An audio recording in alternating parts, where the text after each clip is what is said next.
Welcome to the final day of All In. Now, who was partially in on Sunday or Monday? They were kind of in, thinking I might think about being a part of this. And who's all in on today? It has been an exhilarating 2 days so far, and so we have much more for you today. And we're going to do what we ask all of our students to do, and that is to finish strong. Before our panel discussion this morning, you're going to hear briefly from three of our CCA Policy and Advocacy Student Fellows. The CCA Policy and Advocacy Student Fellowship offers undergraduate students a chance to build research, policy, and advocacy skills while also sharing their student perspectives on CCA strategies and outreach. They will each share the focus of their research and advocacy while here at CCA.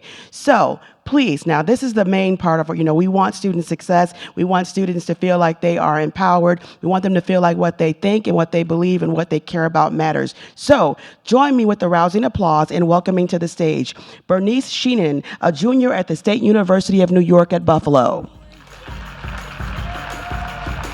Anthony Lloyd, a senior at Clark Atlanta University, and Ahnieyah Owens, a recent graduate of Bowie State University. Thank you so much.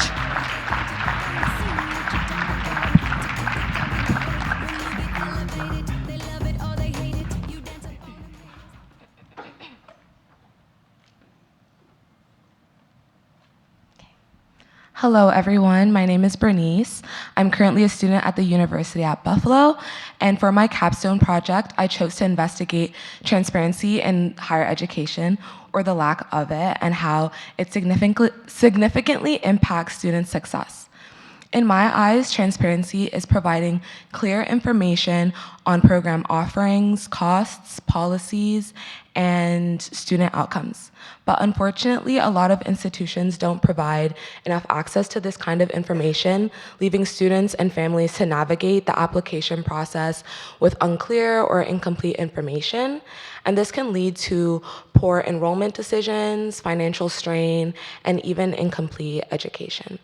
For example, I've found that sometimes financial aid offers aren't very consistent, which can make it hard to compare between institutions. And moreover, limited data on graduation rates, career outcomes, and program costs can leave students really questioning the value of their education. And I feel like these gaps can lead to inequity and issues with accessibility and success, which not only impacts the individual, but society as a whole.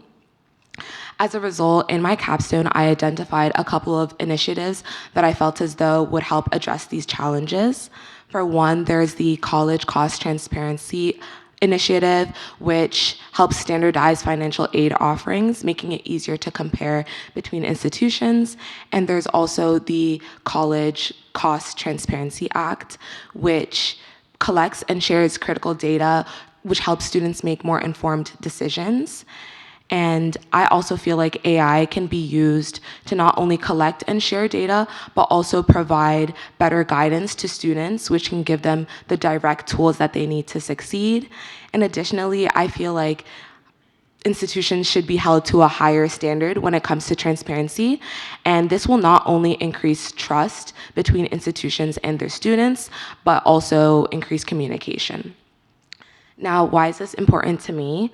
As someone that's grown up in 4 countries, I've seen the way that access to reliable information can really transform and change people's lives. So it's something that I think is really important, especially in the higher education system, because transparency isn't just about policy, it's about equity and opportunities. So I really hope that through my capstone, I'm able to inspire institutions to have more information for their students so that they can make more informed decisions. And thank you all for listening. Thank you.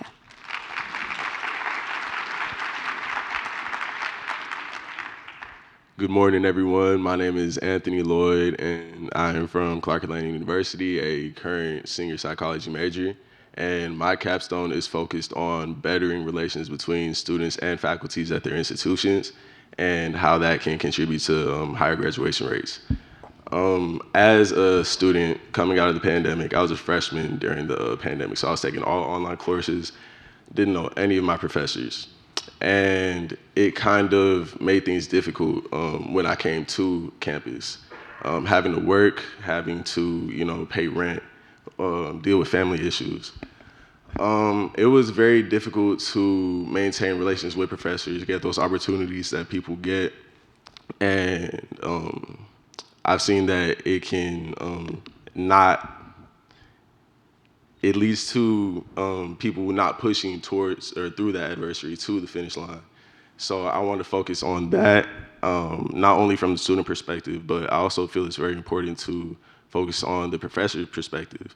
Our professors are facing the same things that we're facing. They're burnt out, having to deal with virtual classes, hybrid classes, increased course loads, and students who come from, just disadvantaged school systems, they're not prepared for college, and they end up dropping out.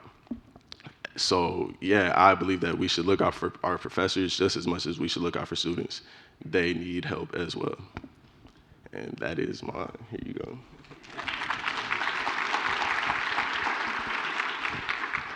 Good morning. My name is Ahnieyah Owens. I'm a recent graduate of Bowie State University. During my policy and advocacy fellowship, I focused on making higher education accessible to incarcerated individuals, especially in the prison system currently. I found this important because Dr. Grace was telling us about CCA's mission in making sure that higher education is accessible to all.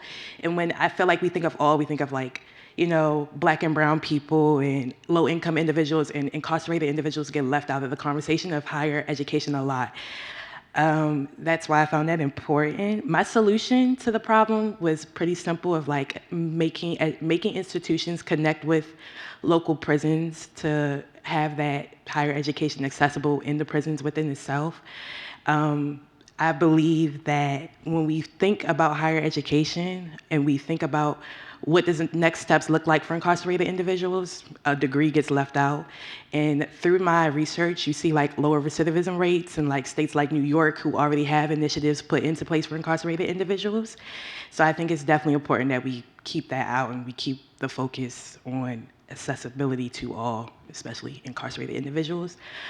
Before leaving this stage, I would definitely have to thank CCA for the opportunity for all of us to participate in this fellowship, but especially a huge shout out to Dr. Grace, who works with us daily, well, on those Fridays, but definitely daily. So definitely a huge shout out to Dr. Grace and just like pushing us to think beyond, the regular, oh, we need books or, tuition and so on and so forth. So thank you for CCA for the opportunity and thank you to Dr. Grace as well.